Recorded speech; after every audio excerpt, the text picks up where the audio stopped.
एक साथ मिलकर पूरे खीमे हुसैन को नहीं खत्म किया गया था। इमाम हुसैन रज़ी अल्लाह ताला अन्हु के साथी पहले जा रहे हैं, जो जाते दुआ सलाम करके मैदान में जाते और वापस नहीं आते थे, और अगर वापस आते तो सिर्फ इतना कहते थे पानी की चंद बूंद मिल जाए तो और लड़ेंगे। लेकिन मेरे अजीजों, इमाम हुसैन रज़ी अल्लाह ताला अन्हु की उम्र पाक उस वक्त आप अंदाजा करो 56 साल की उम्र है। 56 साल की उम्र में वो एक एक लाश को उठा करके जमा करते जा रहे हैं।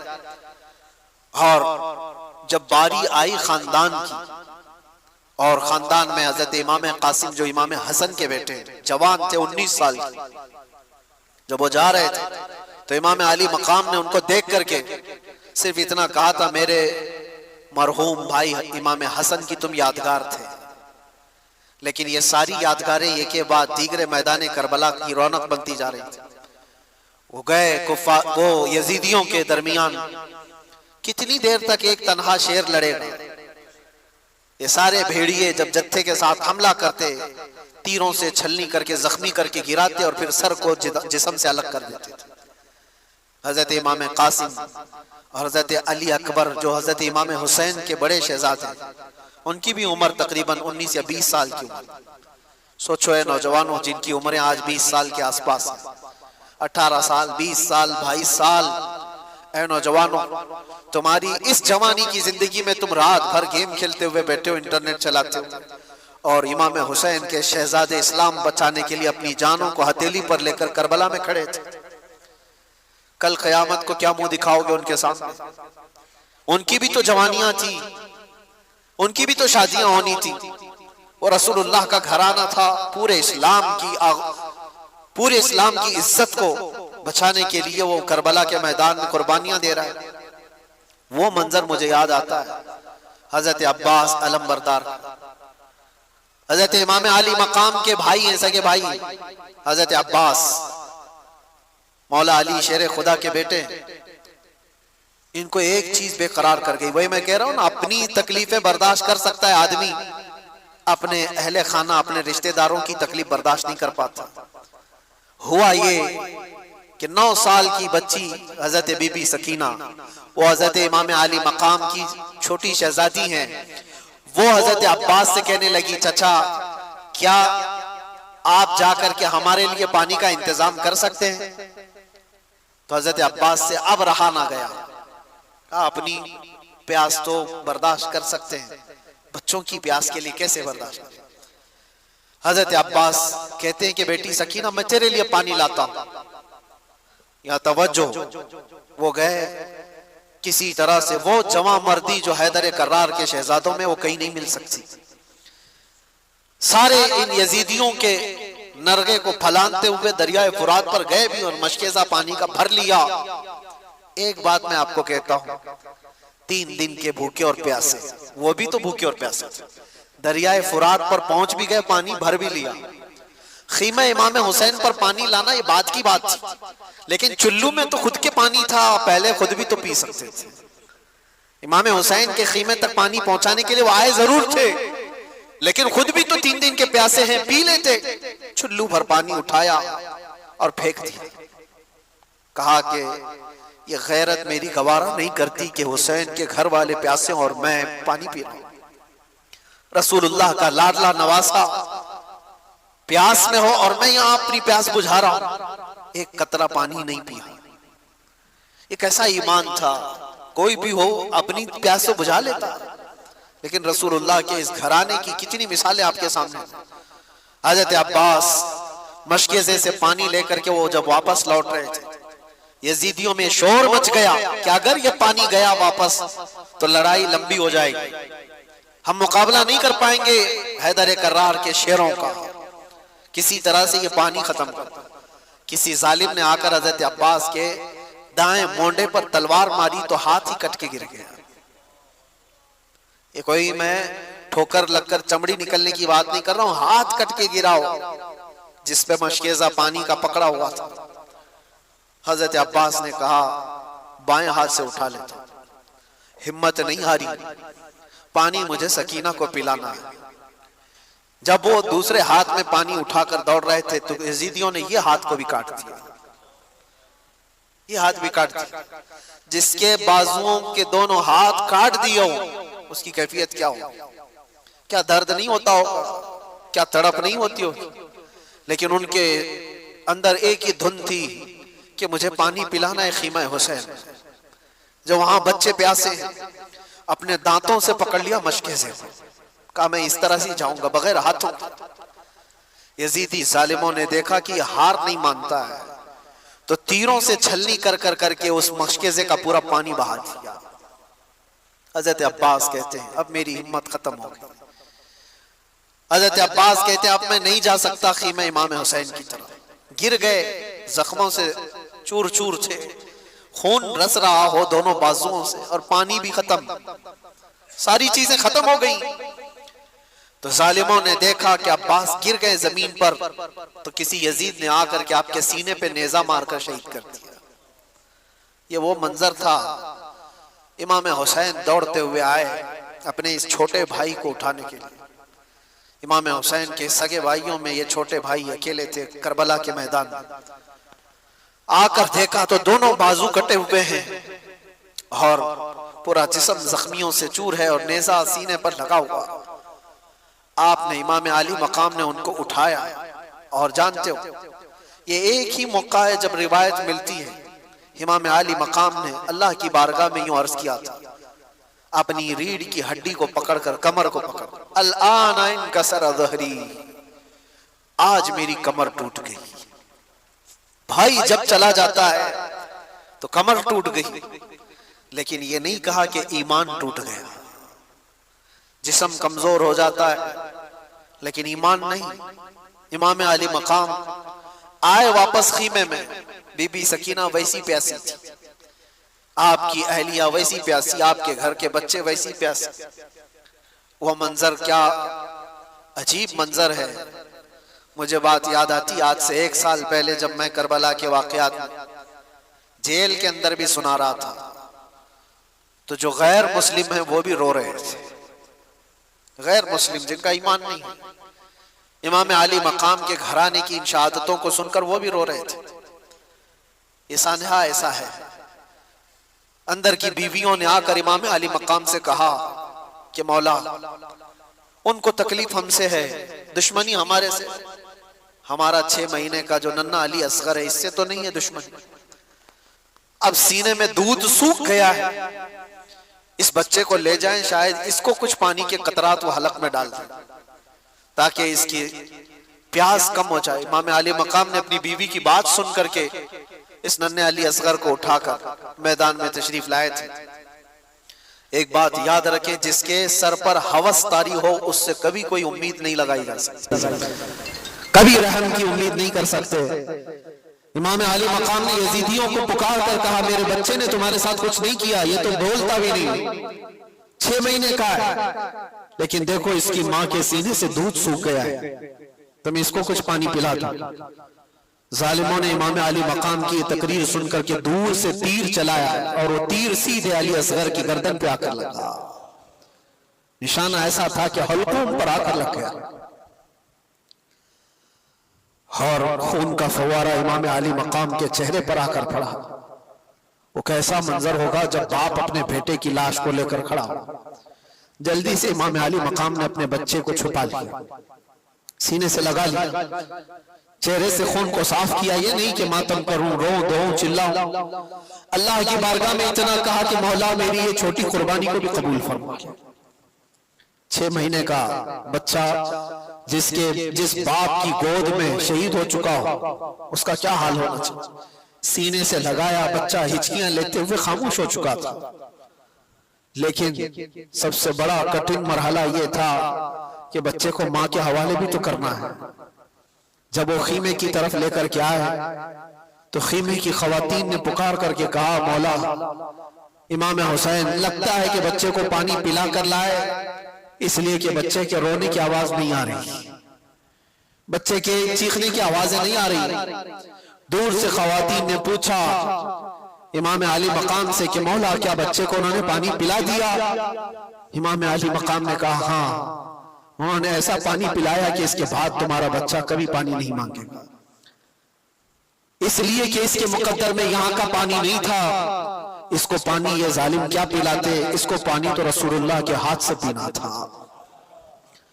नबी पाक सल्लल्लाहु ताला अलैहि वसल्लम के हाथ से जामे कौसरी से पीना था। कैसा सबर का मौका हो सकता है। ये सब मैं आपको मरहले बता रहा हूं। ज़हनों को हाजिर रख करके सोचो कि उस मैदान में खड़े हुए उस इमाम अली मकाम के साथ क्या गुजर रहा था। जब ये सब शहादतें हो गई थी, वो आखिरी वक्त था जुमा का, जब इमाम ज़ैनुल आबिदीन खीमे में आ गए, कहा कि मौला मुझे जाने की इजाजत है। एक ही बेटे बच्चे थे इमाम अली मकाम के, इमाम ज़ैनुल आबिदीन बीमार थे और वो कपड़े पहन करके जब अपने बाबा जान के पास आए, 17 साल की उम्र के, इमाम अली मकाम से कहा मुझे बाबा इजाजत दो, सारे भाई हमारे शहीद हो चुके, घर पूरा चला गया, आपकी इज्जत और आबरू पर कोई हर्फ आने ना पाए जब तक आपका बेटा है। इमाम अली मकाम ने उनको पकड़कर बिठाया, कहा उनको मसला मुझसे है, मेरे मर जाने के बाद वो तुम्हारे से कोई मुआखजा नहीं करेंगे, लेकिन अगर तुम गए शहीद हो गए तो उसके बाद वो मुझे भी मारेंगे। लेकिन बेटा, इमाम ज़ैनुल आबिदीन से इमाम अली मकाम कहते हैं तुम्हारा रहना इसलिए जरूरी है कि हुसैनी सादात की नस्ल तुमसे चलेगी, मेरा खानदान तुमसे चलने वाला है। इमाम ज़ैनुल आबिदीन को घर में रोक दिया गया और इमाम हुसैन के निकलने का वक्त था। अल्लाहु अकबर। किताब में जब भी पढ़ता हूँ इन वाकयात को आंखें भीग जाती हैं, रोंगटे कांपने लगते हैं। सैयदा ज़ैनब उन्हें कपड़े पहना रही थी, वो तबरुकात दे रही थी जो रसूलुल्लाह सल्लल्लाहु अलैहि वसल्लम के तबरुकात उनके पास थे। हैदर कर्रार की तलवार उनके पास थी, अमीर हमजा के तबरुकात, जाफर तैयार का पट्टा, ये सब इमाम हुसैन को उनकी सगी बहन पहना रही थी। और ये कह करके कि काश अगर मेरी माँ फातिमा ज़हरा आज होती तो ये काम वो कर रही होती। इमाम अली मकाम को उनकी बहन ने हौसला दिया और कहा कैफी अमानिल्लाह, आप अल्लाह के रास्ते पर जा रहे हैं, हमारी तरफ से कोई फिक्र की जरूरत नहीं, हम औरतों की तरफ से आप बेखौफ रहे। वो औरतें कैसा सब्र लेकर थी, कैसी इस्तिकामत। इमाम अली मकाम आखिरी मर्तबा उस घोड़े पर सवार थे, लेकिन तारीख निगारों ने यह भी बताया कि घोड़ा आगे बढ़ता नहीं था। जो इमाम अली मकाम का घोड़ा हमेशा सफर में रहता, घोड़ा मैदान जंग में आगे बढ़ नहीं रहा था। तो आपने उतर करके देखा तो घोड़े की दोनों टांगों को बीबी सकीना पकड़ी हुई बैठी थी और वो ये इल्तिजाएं कर रही थी कि बाबा को मत ले जाना, इसलिए कि जो गया वापस नहीं आया। इमाम अली मकाम ने अपनी बेटी को उठाया और कहा तेरा बाप यहाँ पर एक अजीम इम्तिहान के लिए उतारा गया है, मेरी शहादत पर नौहा मत करना, मेरी शहादत पर माथा मत पीटना, मेरी शहादत पर बाल ना नोचना, अल्लाह की रजा पर राजी रहना और मुस्तफा की शरीयत की हिफाजत करना। यह आखिरी वसीयत थी अपनी बेटी को। और जब गए मौला इमाम हुसैन, आखिरी वक्त भी इमाम अली मकाम ने उनको मौका दिया। यजीदियों को कहा अब भी जो कुछ हो गया है उसको खत्म किया जा सकता है, मेरे घर वाले सब कत्ल हो गए, अब भी तुमको मौका देता हूं कि मेरे कत्ल से अपने हाथों को रंगीन न करो, वरना क़यामत में क्या मुंह लेकर के आओगे मेरे नाना के पास, क्या जवाब दोगे। आखिरी खुतबा भी इमाम अली मकाम का मैदान करबला में गूंजता रहा, लेकिन यजीदियों पर कोई असर ना हुआ। एक बात मैं आपको बताऊं, ये ना असर होने वाली बात कब आती है? जब किसी पर कोई बात असर नहीं करती है तो ये वही मकाम होता है जब दिल दुनिया की लालच में मुर्दा हो चुका हो। वो आज भी हो सकता है। और कहा गया जब किसी का दिल मुर्दा होता है लालच में, दुनिया की लालच में, उसके लिए मां से जिना भी कोई बड़ी बात नहीं होती। इसलिए हमेशा याद रखो, दिल के मुर्दा होने से पहले पहले अपने दिलों का इलाज करो। दिल जिसका मुर्दा होता है उसे कोई एहसास ही नहीं होता कौन मर रहा है कौन जी रहा है। इसलिए मेरे अजीजों, वो यजीदी जो वहां खड़े थे वो मुर्दा दिल थे, लालच सवार थी, दुनिया की हवस सवार थी। इमाम अली मकाम के दिए हुए खुतबों का कोई असर नहीं हुआ। उनको खुतबा सुनने की जरूरत क्या थी, सिर्फ इतना देख लेते चेहरे इमाम हुसैन में जलवे रसूल नजर आ रहा होता। क्या उनको ये नहीं मालूम था कि ये फातिमा जहरा का लाडला है? क्या उन्हें नहीं मालूम था ये हैदर कर्रार का लख्ते जिगर है? क्या उन्हें ये नहीं मालूम था कि रसूलुल्लाह ने कहा है अपनी हदीस पाक में, अल हसन वल हुसैन सय्यदा शबाबी अहलिल जन्नह, हसन और हुसैन जन्नती जवानों के सरदार हैं। ये सब बातें उनको नहीं मालूम थी? सब मालूम थी, लेकिन तुफ है, लानत है दुनियावी हवस और हिर्स का कि जब ये किसी के दिल पर सवार हो जाती है तो फिर तमाम एहसासात उसके खत्म हो जाते हैं। एक ही चीज नजर आ रही होती है, दुनिया दुनिया दुनिया। वो निस्बतों का एहतराम नहीं करता, उसे माँ बाप बेटी उस्ताद मुर्शिद औलिया अंबिया कुछ माने नहीं रखते। दिल जब मुर्दा होता है, इसीलिए मैं कहता हूं मेरे अजीजों, दिलों को मुर्दा होने से बचा लेना, हमेशा दिलों को मुर्दा होने से बचा लेना। मैं इस पर फिर गुफ्तगू करूंगा इंशाअल्लाह। आज जिक्र की मजलिस भी है और हम अपने दिलों को जिंदा करने के लिए आए, लेकिन तज़किरा इमाम हुसैन का इसलिए जरूरी था कि आज की ये रात मौला हुसैन की कैसी रात रही होगी। जब आप आए, आखिरी खुतबा भी दिया, जालिमों पर कुछ असर ना हुआ, लड़ने पर तुल गए। और लोग ये तो बयान करते हैं कि इमाम अली मकाम को शहीद कर दिया गया, लेकिन क्या आपने कभी ये भी सुना कि इमाम अली मकाम के शहजादों ने इन कुत्तों की कैसी दुर्गत बनाई थी? एक एक शहजादे ने 100 पर हमला किया था। एक एक शहजादे ने 100 पर हमला किया है, इसीलिए तो वो मुकाबला तनहा कर नहीं पाते थे। हजरत इमाम कासिम इमाम हसन के बेटे, एक ही जवान ऐसा है जो मैदान में मौजूद एक बहुत बड़ा पहलवान मुकाबले में आया था और उसने ये कहा था कि मैं इस बच्चे के मुकाबले का लायक नहीं हूं, ये बच्चा मेरे लायक नहीं है, मैं तो अपने बेटे भेजता हूं। उसके 4 बेटे थे उस पहलवान। इमाम कासिम को वो 19 साल का जवान ये कह रहा था लड़का है और मैं लड़कों से मुकाबला नहीं करता, मेरा बेटा काफी है। पहले अपने बेटे को भेजा इमाम कासिम के मुकाबले में, मिनट नहीं गुजरे थे कि गाजर की तरह काट के रख दिया। दूसरे बेटे को भेजा, इमाम कासिम ने उसकी गर्दन उड़ा दी। तीसरा आया, तीसरा भी मर गया। चौथा आया, चौथा भी मर गया। एक हैदर कर्रार का शहजादा है, पहलवान के 4 पहलवान बेटों को मिनटों में उड़ा दिया। अरे उनको पानी दिए होते तो 22,000 को एक इमाम कासिम ही खत्म कर देता। लेकिन वो इम्तिहान की घड़ी थी, इम्तिहान की घड़ी थी। और उसके बाद वो पहलवान फिर मुकाबले में आया कि 4 मेरे बच्चों को ये गाजर मूली की तरह काट के रख चुका है। और आया और कहने लगा, तू जानता है मेरा मकाम क्या है, मैं कितने लोगों से तन्हा लड़ सकता हूं। बड़ी बुलंद बांग दावे करते हुए वो आया। इमाम कासिम ने कहा, सुना तो बहुत है तेरे चर्चे, तू बहुत बड़ा पहलवान है, लेकिन मैं देख करके अफसोस कर रहा हूं कि तुझे घोड़े की ज़ेन बांधने का तरीका भी नहीं आता। घोड़े की जो रस्सी होती है, ये बांधना एक फन होता है फौजी का, सिपाही का, तुझे बांधने का तरीका नहीं आता और इतना बड़ा पहलवान कहलाता है। उसके लिए शर्मिंदगी की बात थी, आर की बात थी, बहुत ऐब की बात थी। वो कहा, मेरे घोड़े की रस्सी सही बांधने का तरीका मुझे नहीं आता, तुम सिखा रहे हो। वो घोड़े की नाती देखने के लिए क्या झुका था, इमाम कासिम ने एक ही वार में उसको खत्म कर दिया। ये मंजर हैदर कर्रार के बेटों का था।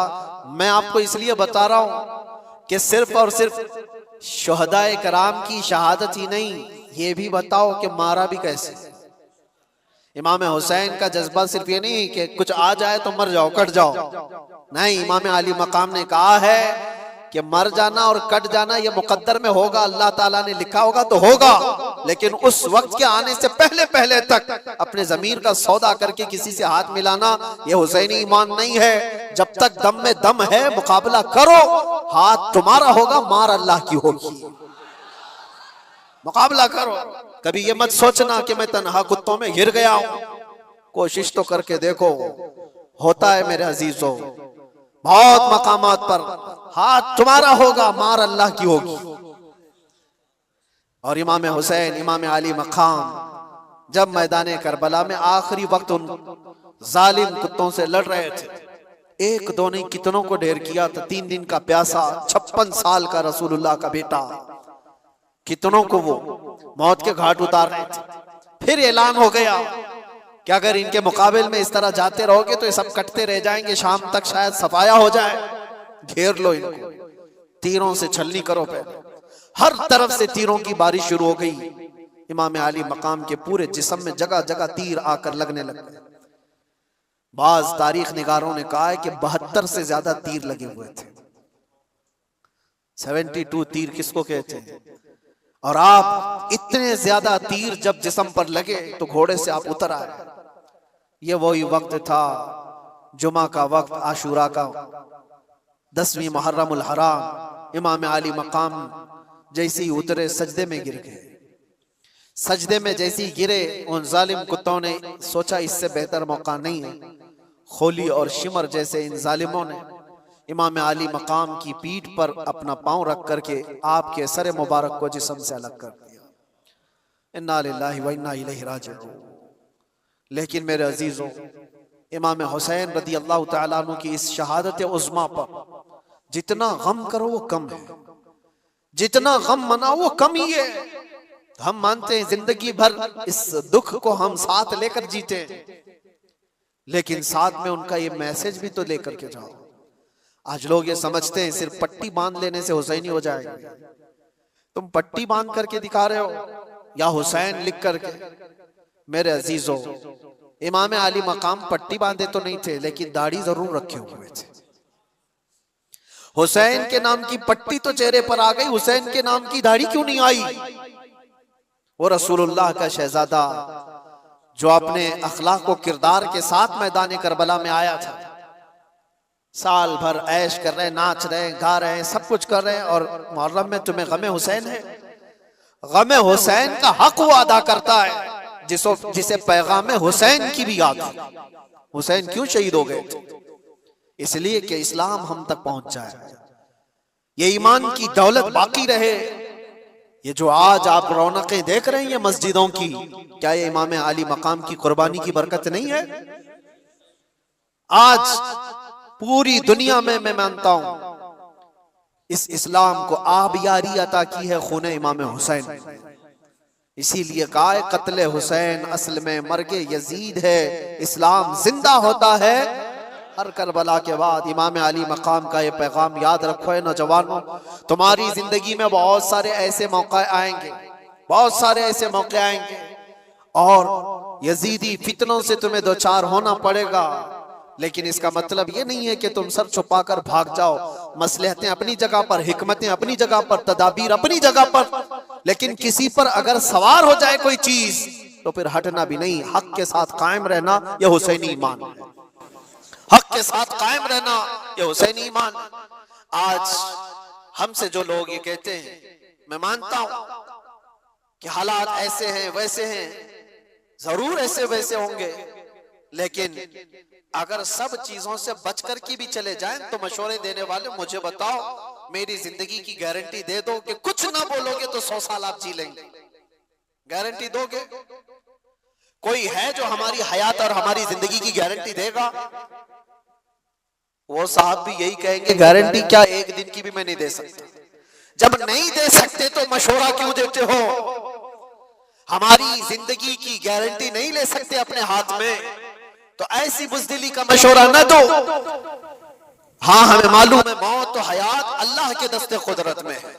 अगर रब तबारक व तआला चाहे तो चूंटी से भी तुम मर सकते हो, मच्छर से भी मर सकते हो, और अगर वो ना चाहे तो बड़े से बड़े फिरौन भी तुम्हारा कुछ नहीं कर सकते। नमरूद हो कि फिरौन हो कि यजीद हो, कोई तुम्हारा बाल बेका नहीं कर सकता। ये ईमान है और ये तकदीर है। तो जब तक अल्लाह ताला हयात बाकी रखा है, तुम्हारे जिस्मों में जान बाकी है, हुसैनी किरदार के साथ जियो मेरे अजीज। क्यों ये ढकी छुपी जिंदगी? आज जानते हो सबसे ज्यादा आज हमारे ऊपर जो मामलात हैं कि हर चीज तुम्हारी निशाने पर जो ली जा रही है, उसकी वजह यह है कि तुम इन तमाम चीजों से भागे भागे फिर रहे हो। क्या ये मजमा फजर में होता है? इन मस्जिदों में जो वीरानी है, तो जाहिर सी बात है, हमने अपने हाथों से जब इस्लाम को नुकसान पहुंचाना शुरू किया तो खैरों के आज लगाए हुए इल्जामात और उनके दिए हुए मुसीबतों का वावेला क्यों मचाते हो? हमने खुद अपने हाथों से कितना बर्बाद किया है। शादी महलों में जाकर देखो कौन सा इस्लाम दिखता है। सारी औरतें बेनकाब, हजारों किस्म के फैशन, हजारों किस्म के पाउडर, लाली, मेकअप, जो पूरी दुनिया को दिखाने के लिए। ये कौन सी खवातीन है? क्या ये फातिमा ज़हरा की कनीज़ें हैं? आपको पता है जब इमाम हुसैन का सर लेकर नेज़े में डालकर दिमश्क में आया था जुलूस, खानदान रसूल की बीवियां भी उस जुलूस में थी।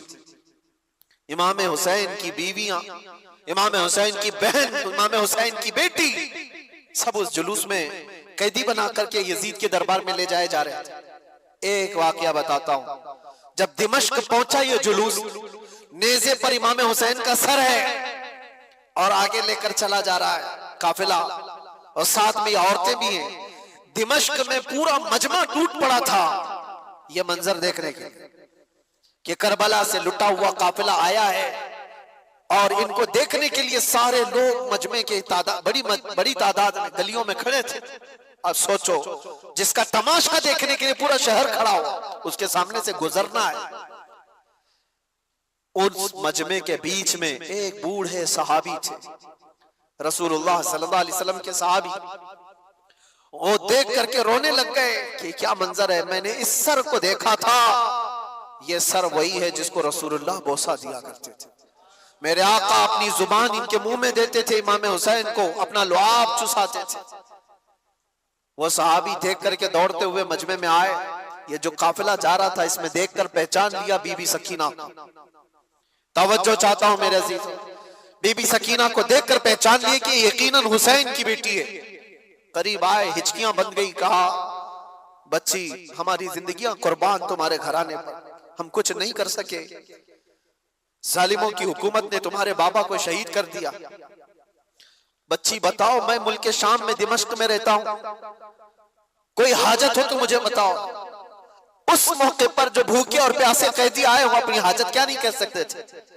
आप नाना जान के साहबी हैं? सकीना ने पूछा। उन्होंने कहा हाँ बेटी, मैं रसूलुल्लाह का गुलाम साहबी, कुछ हाजत हो तो बताओ। बीबी सकीना ने क्या हाजत मांगी थी वो मैं मैसेज देना चाहता हूं। कहा कि मेरे नाना जान के साहबी, ये मेरे बाबा का जो सर नेज़े पर ले जाया जा रहा है, इस सर को थोड़ा आगे बढ़ा दिया जाए, आगे लेकर के जाएं। उस साहबी ने पूछा कि क्यों, ऐसी ख्वाहिश तुम्हारी क्यों है? का बात यह है कि इस कटे हुए सर को देखने के लिए जो मजमा उमड़ पड़ रहा है, जो लोग आ रहे हैं, उस सर को देखते देखते हमारी इज्जतों की तरफ भी नजर करते, हमारे पर्दे का ख्याल करते हुए मैं ये चाहती हूं कि सर को आगे ले जाया जाए ताकि लोग सर देखने में मसरूफ रहें और हमारे पर्दे की पाबंदी हो सके।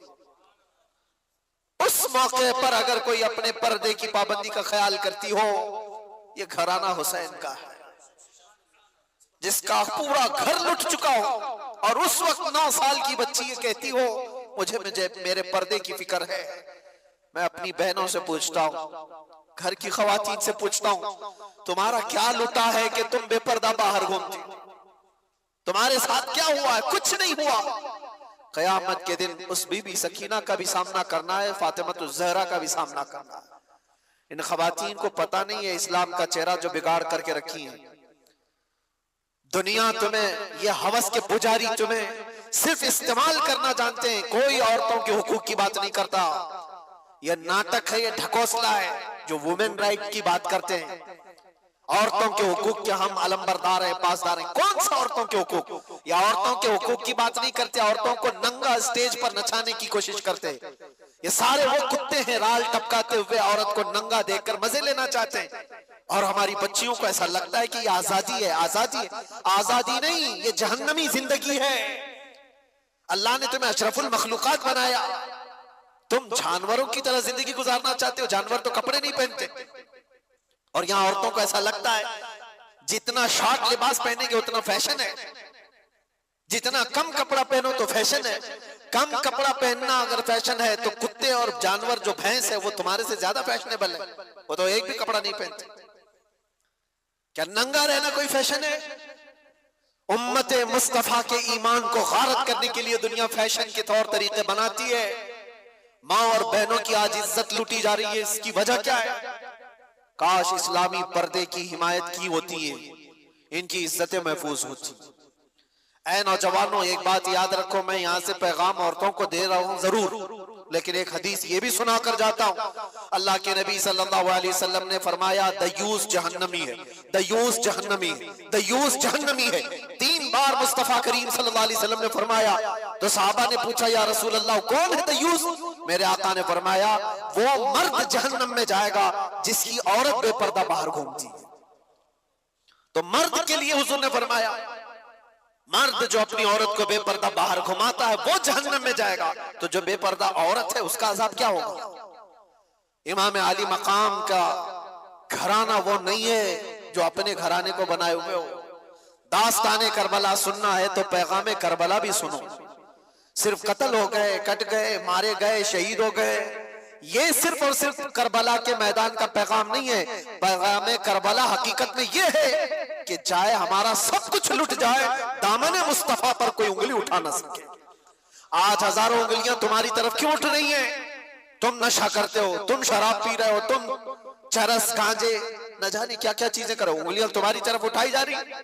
ये ऐसा करते, ये ऐसा करते, ये ऐसा करते, दर हकीकत तुम्हारी तरफ ये उंगलियां नहीं है, तुम्हारी निस्बत रसूलुल्लाह से कम इस बात का ख्याल करते कि दुनिया मेरी तरफ उंगली उठाकर कहीं हुजूर को तो नहीं गाली दे रही।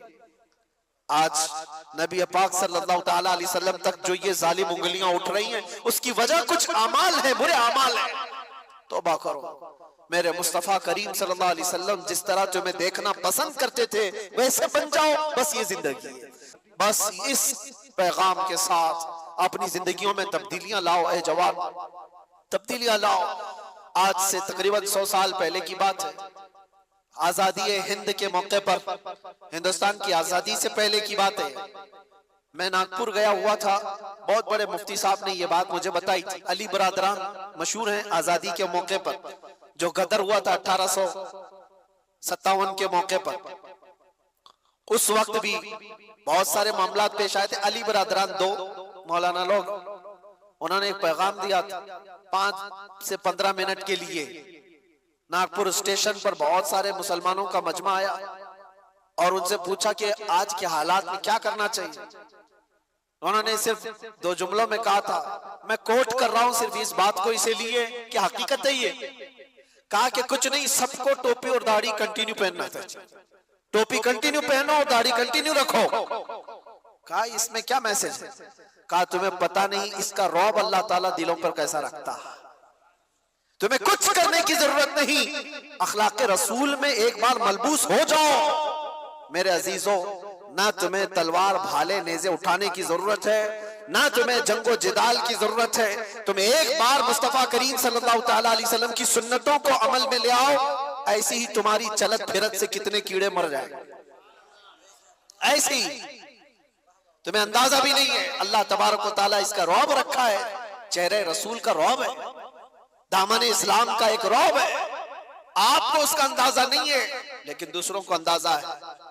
इसलिए मैं दावत देता हूं, उठो वगरना हश्र न होगा फिर कभी, दौड़ो के जमाना चाल अपनी चल गया, कुव्वत इश्क से हर पस्त को बाला कर दो, दहर में नामे मोहम्मद से उजाला कर दो। उन्हें जाना उन्हें माना, न रखा गैर से काम, लिल्लाहिल हम्द मैं दुनिया से मुसलमान गया। बस इस बात पर हुजूर को तवज्जो में रखो, उन्हें जाना उन्हें जाना, फिर तुम्हें फर्क कुछ नहीं होना चाहिए, फिर किसी चीज का कोई असर भी नहीं होना चाहिए। अगर हुजूर से सच्ची मोहब्बत करते हो तो मुझे बताओ, क्या ये बात हक है या नहीं? वो जो न थे तो, और वो जो न हो तो, इस जुमले पर तवज्जो रखना। बस पूरे शेर में ये जुमला मैं तवज्जो के साथ अर्ज करता हूँ। वैसे तो ये पूरा शेर ये, वो जो न थे तो कुछ न था, वो जो न हो तो कुछ न हो, जान है वो जहान की और जान है तो।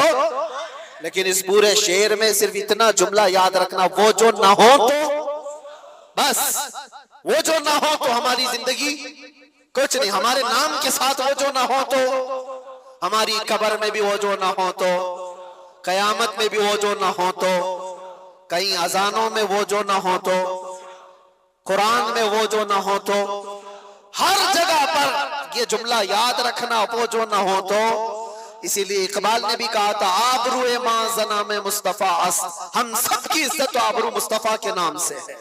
हर चे दरी दुनिया बादे मुस्तफा अस, जो कुछ भी इस दुनिया में है वो मुस्तफा के बाद, हुजूर के बाद। यही पैगाम इमाम अली मकाम का था। आखिरी बात, और इसके बाद हम दुआ करते हैं, जिक्र के लिए मजमा ज्यादा है। आखिरी बात इमाम अली मकाम के लिए, ये एक चीज, कुरान की आयत मैंने तिलावत की, आपने सुना था, वला तक़ूलू लिमन युक़तलू फी सबीलिल्लाहि अमवात। ये देखो आम लोगों को भी आयत याद है, जिसका मतलब क्या है? अल्लाह फरमाता है अल्लाह की राह में जो मारे जाएं उन्हें मुर्दा, सबको पता है, बल्कि वो